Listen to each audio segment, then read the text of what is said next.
In this video, I'm going to show you how you can easily turn off Facebook email notifications.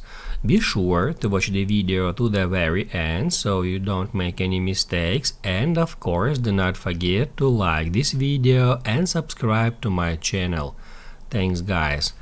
So let's get started, and first off, open up Facebook app.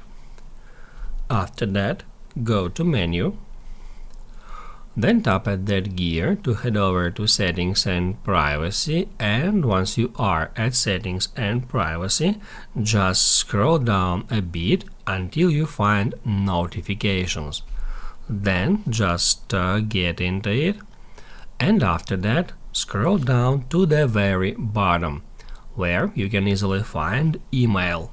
And that's where we can configure email notifications. We can set it to all, suggested or required notifications, and also down below we can configure which exact notifications we would like to get from Facebook.